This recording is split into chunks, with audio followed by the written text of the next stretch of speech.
Hey, have you ever wondered if you could get a beautiful rose like this from this bouquet to grow into a beautiful rose bush like this?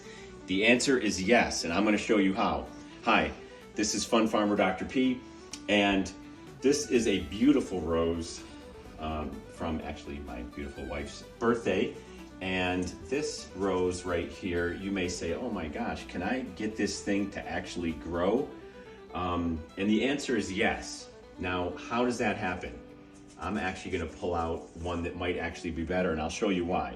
Because what we're gonna do is we're gonna cut off the flower, and I'll probably cut it off right here so you can still preserve the beautiful flower. But see how this has at least 3 leaves on it? And this one, they're kind of flimsy.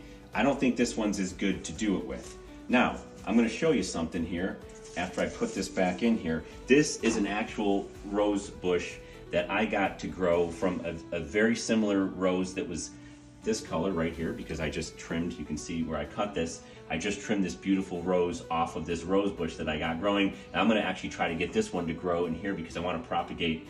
I've never seen a lavender rose in orange, whether or not that's the real color or they put food coloring, I'm not sure, we'll find out. But this right here came from this, and this plant came from a rose that looked like this from a very special occasion honoring my aunt.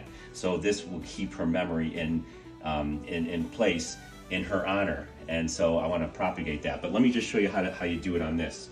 Basically, you're going to leave the leaves. So I'm going to cut this right here. Cut the flower off, and I'll put that in water because that's beautiful, like my wife. And then there are 3 leaves here. Now it is already cut at an angle here, if you can see that, but I'm gonna freshen it up.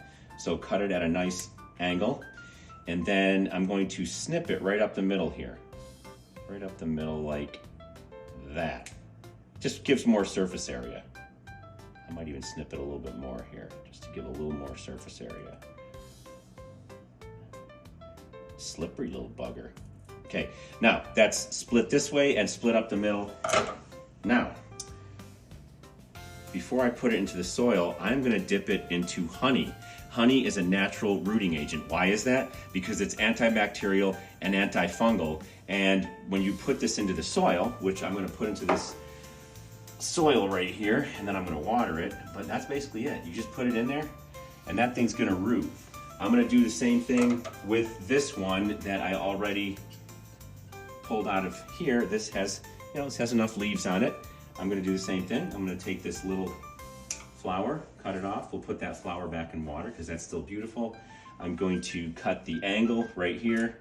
Okay, this one's a little smaller stem, so let's see if I can get this cut here. I am a surgeon after all. Yes, right up the middle, boom. And again, put it in this natural rooting of honey. Going to put it in the soil, real easy, real simple.